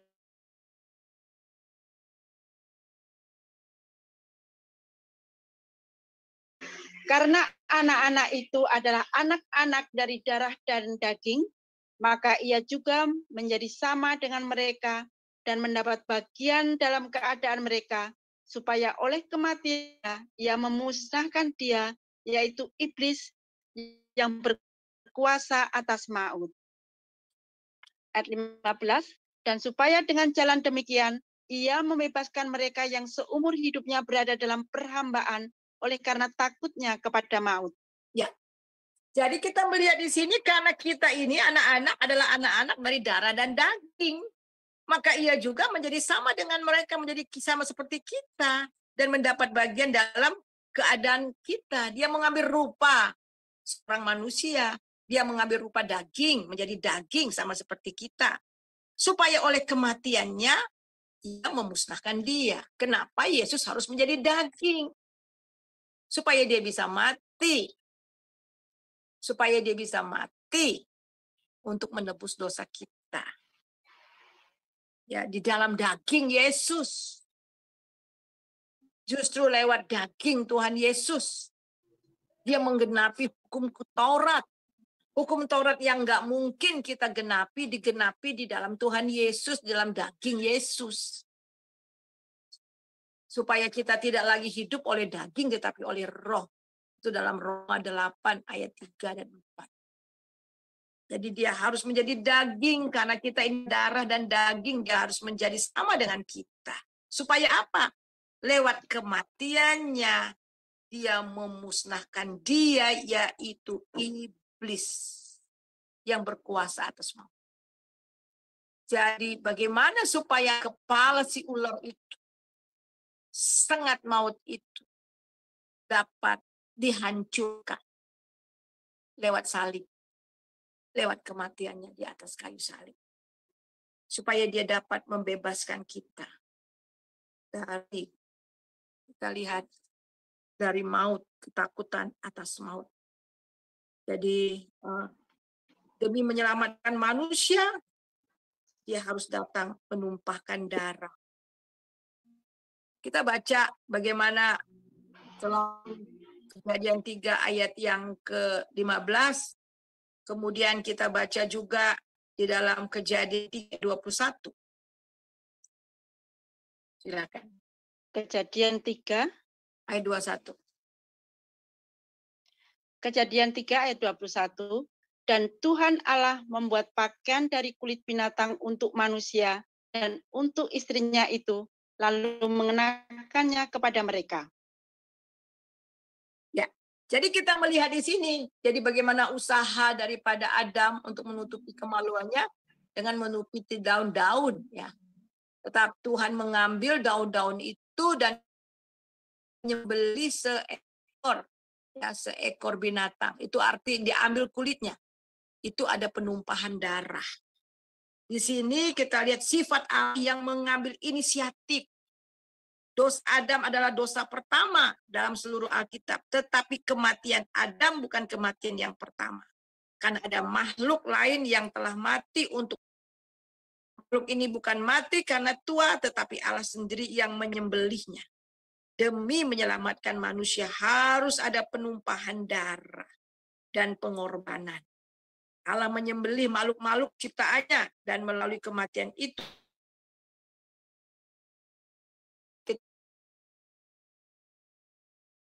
sifat dari pengganti. Oleh sebab itu, ini dapat terlihat dengan jelas ketika bangsa Israel keluar dari tanah Mesir. Ketika itu Tuhan meminta supaya taruh darah di ambang pintu sebagai tanda, sehingga pada waktu malaikat maut untuk mencabut nyawa dari anak-anak sulung dari orang Mesir, tetapi ketika lihat darah di ambang pintu orang Yahudi, anak sulung mereka selamat. Sebenarnya darah itu adalah pengganti. Domba itu mati, tetapi anak sulung itu hidup. Ini juga menggambar sifat pengganti. Jadi Yesus katakan, inilah darahku, darah perjanjian untuk pengampunan dosa manusia. Jadi ini sifat pengganti. Di dalam 2 Korintus pasal yang ke-5 ayat 21. Kan? 2 Korintus 1 ayat yang ke-20, 2 Korintus 5. Sorry, ada. Ya, silakan. Ada kucing.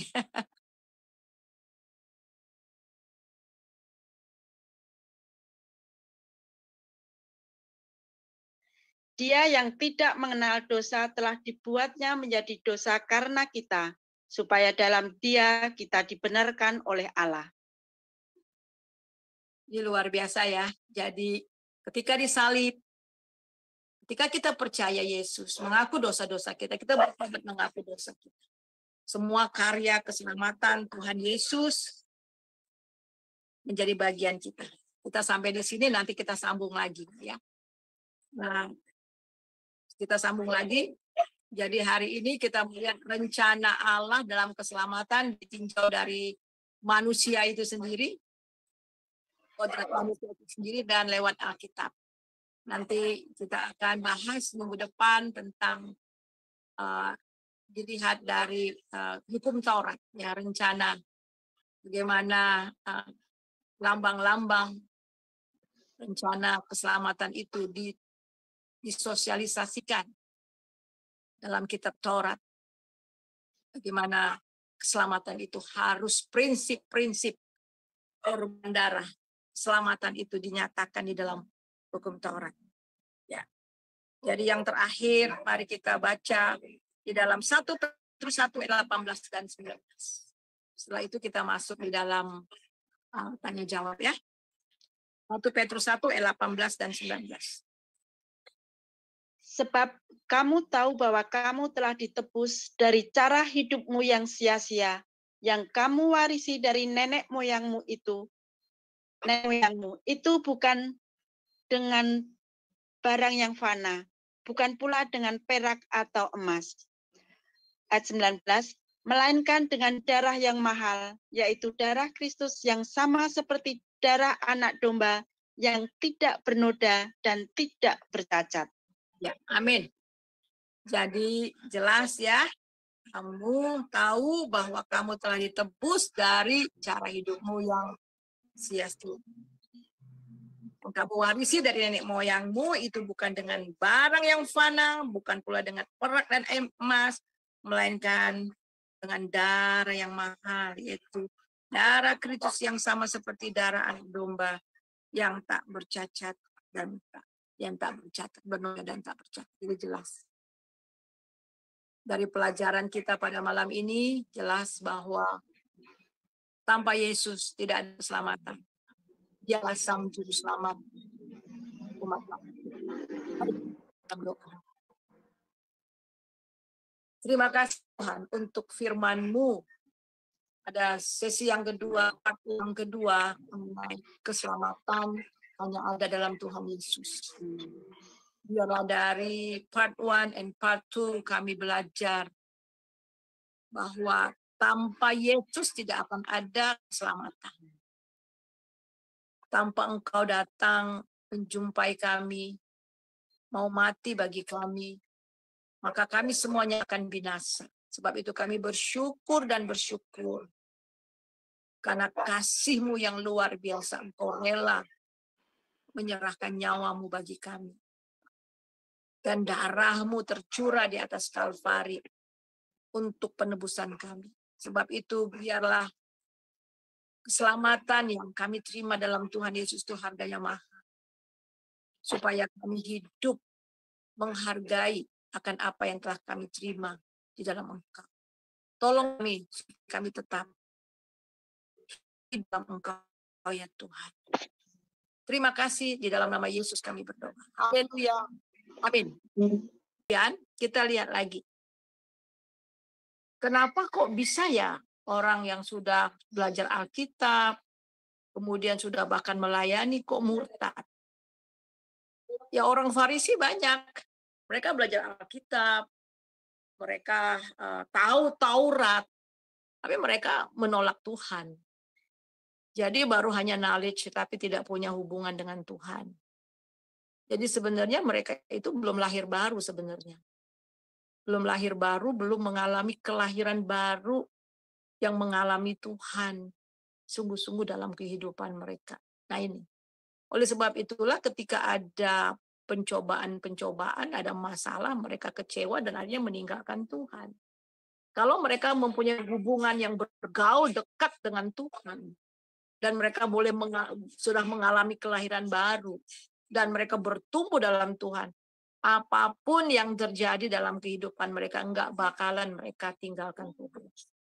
Contoh-contoh Sadrak, Mesak, dan Abednego dibuang ke api yang menyala-nyala. Dia katakan, Tuhan Raja harus tahu, seandainya Allah kami tidak menyelamatkan kami, ya, Kami tidak akan pernah menyembah patung itu.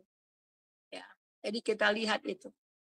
Dan orang-orang pada zaman yang awal-awal, bagaimana gereja yang mula-mula, pada zaman kekaisaran Roma, kekaisaran Raja Nero, ya, Raja Nero maksud saya. Bagaimana orang yang percaya Tuhan Yesus dibuang di goa, pertandingan dengan binatang-binatang buas, dicabik-cabik, dipertontonkan. Mereka kok bisa gitu loh, sampai mati akhir, sampai tetes darah yang terakhir itu mereka bisa percaya Tuhan. Kenapa? Karena mereka sudah mengalami Tuhan, lahir baru. Nah itu. Jadi kita nggak bisa lihat hanya di luarnya saja kelihatan, tetapi belum tentu dia mempunyai hubungan dengan Tuhan. Kelihatannya mereka aktif, kelihatannya mereka percaya, tapi sebenarnya belum. Baru daging, baru di jiwa, belum sampai ke roh. Ya, kira-kira bagaimana jawabannya? Dapat dimengerti ataupun mereka nggak bertumbuh. Bisa saja mereka pernah terima Yesus tapi nggak bertumbuh. Nah, akhirnya mereka lupa bahwa mereka sudah dosa-dosa mereka diampuni. Dan itu kita coba lihat di 2 Petrus 1, mulai dari ayat 5 sampai ayat yang ke-10 kalau nggak salah ya. Coba. 2 Petrus 1, ayat 5. Jadi memang hubungan pribadi kita dengan Tuhan itu bukan usaha kita ya, tapi sekali lagi itu Roh Kudus. Karena tidak seorang pun yang mengaku Yesus sebagai Tuhan kalau bukan digerakkan oleh Roh Kudus. Jadi memang titik baliknya itu adalah seperti Nikodemus. Nikodemus itu seorang ahli Taurat. Tapi Tuhan bilang, kalau kamu tidak dilahirkan kembali, kamu tidak akan melihat kerajaan surga. Ya, gitu. Jadi mulai kapan kehidupan kita dihitung sama Tuhan? Mulai dari kelahiran kembali itu. Disitulah titik baliknya. Yang lama sudah berlalu, sesungguhnya yang baru sudah datang. Nah, oleh itulah bagi kita yang sedang mendengar ini, yang belajar, yakinkan apakah saya ini sudah memiliki Yesus atau hanya pengetahuan. Kata mengerti di dalam bahasa Yunani itu ada 2. Pertama dipakai kata eido. Eido itu pengetahuan. Saya tahu Alkitab karena saya belajar.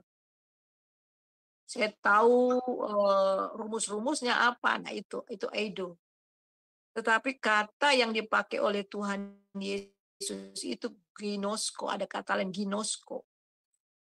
Kalau kamu tahu kebenaran, maka kamu akan dimerdekakan. Gitu kan.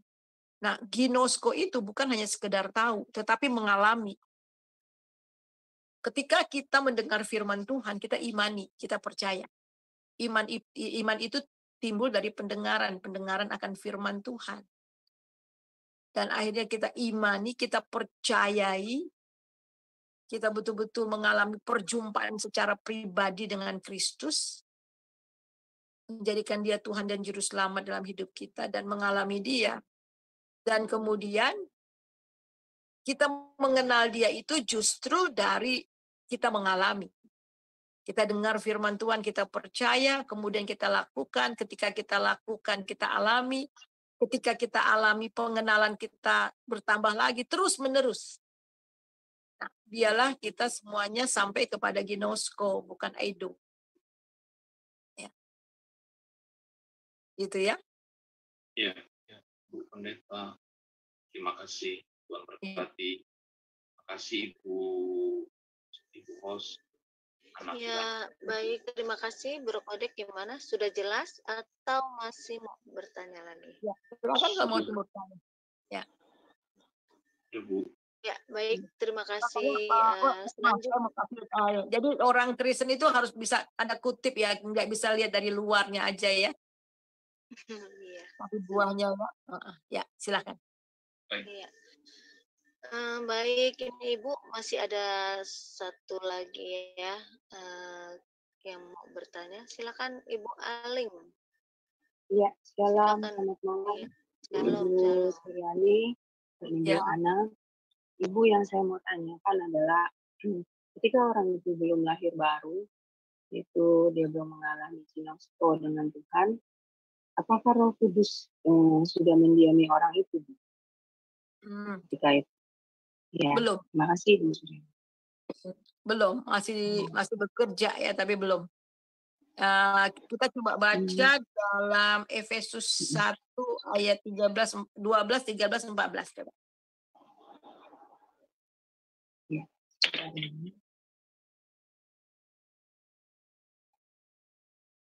Efesus 1 ayat 12 sampai 14. Ya. Supaya kami yang sebelumnya telah menaruh harapan pada Kristus boleh menjadi puji-pujian bagi kemuliaannya. Di dalam Dia, kamu juga, karena kamu telah mendengar firman kebenaran, yaitu Injil keselamatanmu. Di dalam Dia, kamu juga, ketika kamu percaya, dimateraikan dengan Roh Kudus yang dijanjikannya itu. Dan Roh Kudus itu adalah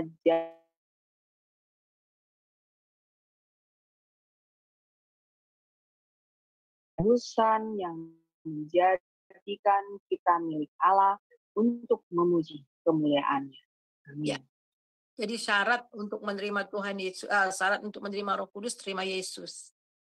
Ya, dilahirkan kembali. Karena ketika kita percaya Yesus, kita bertobat percaya Yesus, menerima Yesus sebagai Tuhan dan Juru Selamat, roh kita yang mati ini dihidupkan kembali oleh Roh Kudus. Kita terima Roh Kudus. Jadi yang mati ini dihidupkan kembali. Roh kita yang mati ini dihidupkan kembali. Itu dari Roma pasal 8 ayat 2. Coba, Roma 8 ayat 2.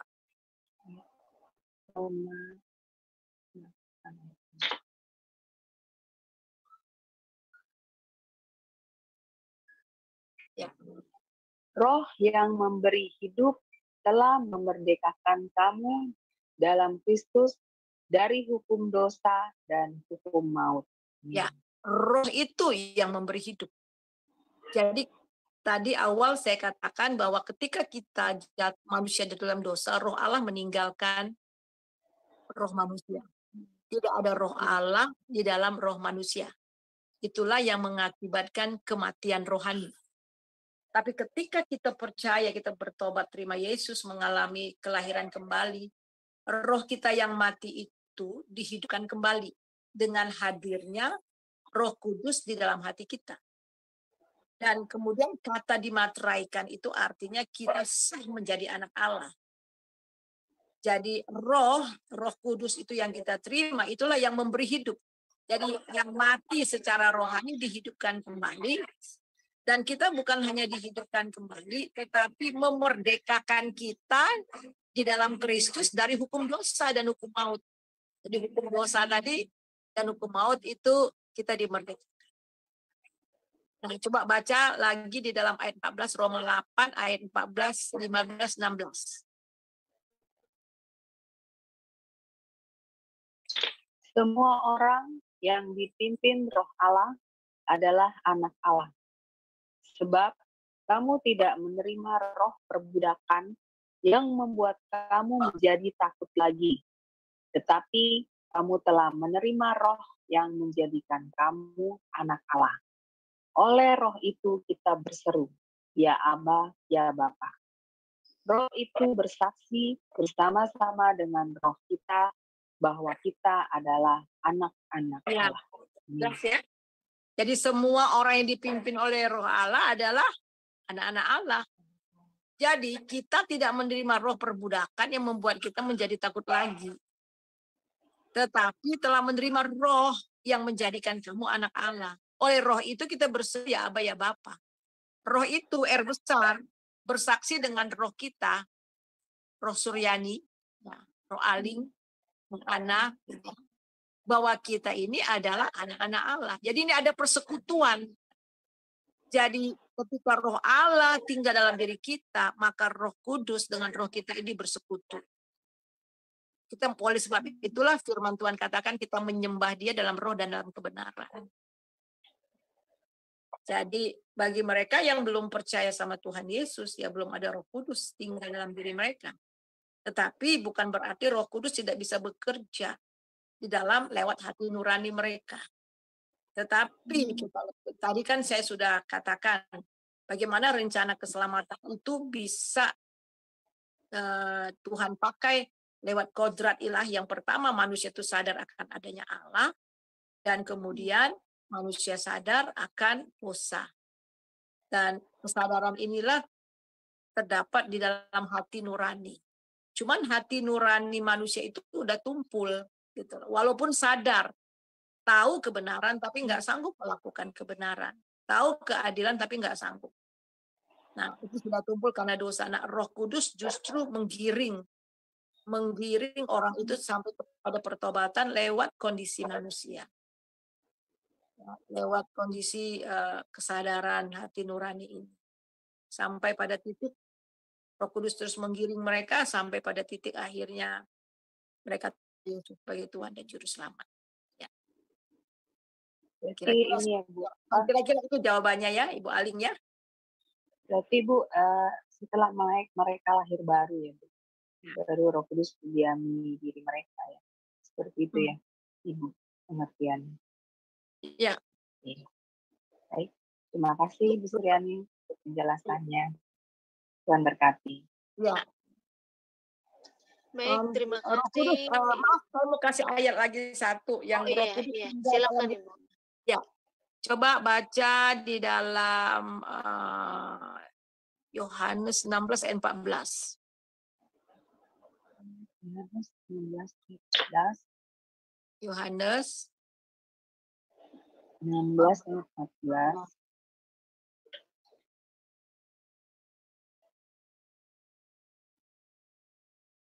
Ia akan memuliakan aku, sebab ia akan memberitakan kepadamu apa yang diterimanya daripadaku.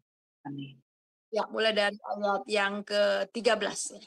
Tetapi apabila ia datang, yaitu Roh kebenaran, ia akan memimpin kamu ke dalam seluruh kebenaran, sebab ia tidak akan berkata-kata dari dirinya sendiri.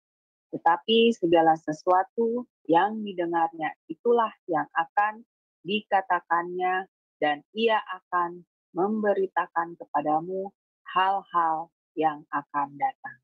Amin. Nah, itu ya. Kemudian kalau nggak salah coba itu Yohanes 14 ayat yang ke-16 coba. Tinggal sesaat saja dan kamu tidak melihat aku lagi, dan tinggal sesaat saja pula dan kamu akan melihat aku. Amin. Ya, ayat 17.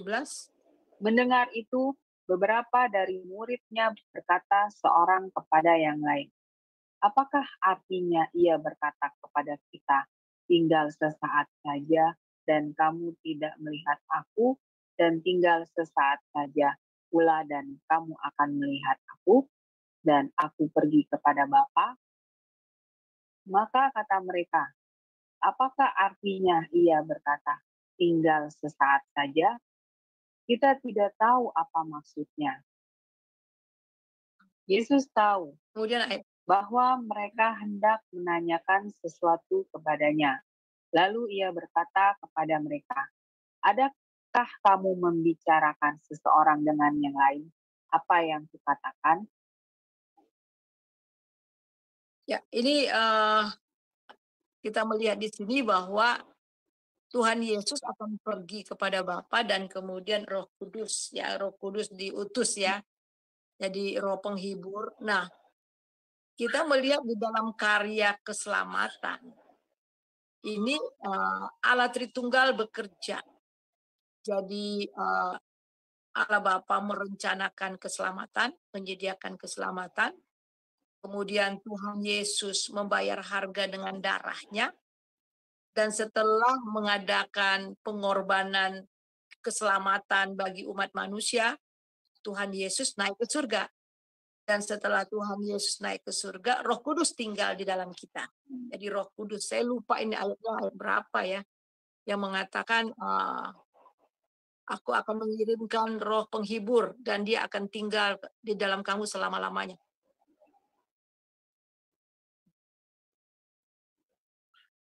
Coba lihat ya, ayat keberapa ya? Kok saya lupa ya? Ya. Yang aku akan mengutus, mungkin bisa lihat ya. Aku akan mengutus roh penghibur. Ya tuh roh penghibur ya, coba. Ya, kepadamu Aku penolong. Ya. Nah ini ya ayat yang ke-16. Ini pasal berapa? akan Yohanes 14 Ibu. Oh ya benar ya. Ya oke, ayat 16 coba silakan. Ya. Aku akan minta kepada Bapa dan Ia akan memberikan kepadamu seorang penolong yang lain supaya Ia menyertai kamu selama-lamanya. Ya, itu dia. Jadi dia tinggal kita. Kemudian ayat 17-nya. Yaitu roh kebenaran. Dunia tidak dapat menerima dia, sebab dunia tidak melihat dia dan tidak mengenal dia. Tetapi kamu mengenal dia, sebab ia menyertai kamu dan akan diam di dalam kamu. Iya, jelas ya. Akan diam di dalam siapa? Di dalam kita ya. Jadi tadi kan ditanya apa Roh Kudus itu ada di orang yang belum percaya belum. Ya. Dia dapat bekerja. Tetapi belum tinggal menetap ya. Bekerja tapi dia belum menetap. Dia bekerja di hati nurani ya, tapi dia belum menetap di dalam hidup kita, dalam roh kita. Tapi setelah kita percaya sama Tuhan Yesus, dia tinggal tetap. Jadi Roh Kudus itu nggak keluar masuk ya saudara ya. Tetapi kalau kita melakukan kesalahan dan dosa nggak taat, dia berduka. Sebab itu jangan dukakan Roh Kudus, kata Tuhan ya. Dan jangan padamkan api Roh Kudus dalam kita. Biarlah rohnya tetap menyala-nyala. Nah, bisa saja yang tadi ya, orang itu murtad tadi kodeks ya. Saja sudah ditegur, tetap Roh Kudus terus berbicara. Lama-lama hatinya sudah menjadi batu. Sebab itulah, kalau hari ini Roh Kudus berbicara kepada kamu, jangan keraskan hati. Nah, itu dia. Kalau kita bangun pagi, Tuhan itu kasih kita pengen doa, pengen baca Alkitab, tapi ntar deh. Kita sensitif sekali, tetapi lama-lama kalau sensitif itu kita biarkan, lama-lama nggak sensitif lagi. Nah, itu juga bisa ya. Oleh sebab itulah kita juga harus benar-benar menjalankan keselamatan kita dengan takut dan gentar ya. Ya. Itu jawabannya bagaimana? Ya, baik. Terima kasih Ibu Suryani untuk penjelasannya. Tuhan berkati. Ya, jadi jelas ya bahwa di bawah kolong langit ini tidak ada nama lain yang akan membawa kita kepada keselamatan, tapi hanya ada di dalam Tuhan Yesus. Seandainya Tuhan Yesus tidak pernah mati di atas kayu salib, dan darahnya tidak pernah tercurah di atas kayu salib, maka kita semuanya akan binasa. Tidak ada pengampunan. Alkitab jelas mengatakan tidak ada pengampunan tanpa penumpahan darah. Jadi darah Yesus itu adalah darah perjanjian. Dan hanya lewat darah Yesus dan hanya di dalam dia ada pengampunan dan penebusan dosa. Tidak ada keselamatan tanpa pengampunan dosa. Jadi jelas kita yang sudah terima Tuhan Yesus, mari kita tetap berdiri teguh di dalam dia dan terus memberitakan kabar baik bagi mereka yang belum pernah mendengar firman Tuhan, yang belum mendengar akan keselamatan. Jadi Kristus sudah mati buat kita, keselamatan sudah diberikan, dia naik ke surga, dia memperlengkapi 12 murid, kemudian murid-murid ini juga harus memperlengkapi dan pergi. Jadi sekarang kita mendapat legacy, kita mendapat amanat agung untuk memberitakan kabar baik sehingga banyak orang yang lebih banyak lagi orang yang percaya kepada Yesus. 2 Petrus pasal yang ketiga ayat yang ke-12. Siapa yang mempercepat kedatangan Tuhan Yesus untuk kedua kali? Kita. Seandainya semua orang Kristen memberitakan kabar baik dan membawa jiwa. Satu membawa satu, satu membawa satu. Mungkin sudah lama kita di surga. Tetapi sekali lagi dia menunggu agar semua orang berbalik dan bertobat kepada dia. Karena dia tidak mengingini satu orang pun binasa. Tetapi semua orang bertobat dan percaya. Mari kita satu dalam doa. Terima kasih Tuhan untuk kebenaran firman Tuhan yang kami pelajari pada malam ini. Terima kasih karena kami memiliki Yesus yang sudah mati dan bangkit bagi kami, bahkan sedang menyediakan tempat bagi kami. Biarlah kami yang sudah diselamatkan, yang mendapatkan kehidupan yang kekal. Kami mau sharing ini juga kepada orang lain, sehingga banyak orang lain juga boleh percaya kepadamu. Terima kasih Bapa. Saudara yang kekasih, mari angkat hati kita terima berkat daripada Tuhan. Damai, sejahtera, sukacita yang melimpah-limpah di dalam Bapa, Anak, dan Roh Kudus kiranya akan menyertai saudara mulai hari ini sampai Maranatha. Diberkatilah engkau, diberkatilah rumahmu, diberkatilah orang yang keluar masuk rumahmu, diberkatilah anak cucumu, di usaha pekerjaanmu diberkati, sehingga engkau diberkati dan menjadi berkat. Haleluya. Amin.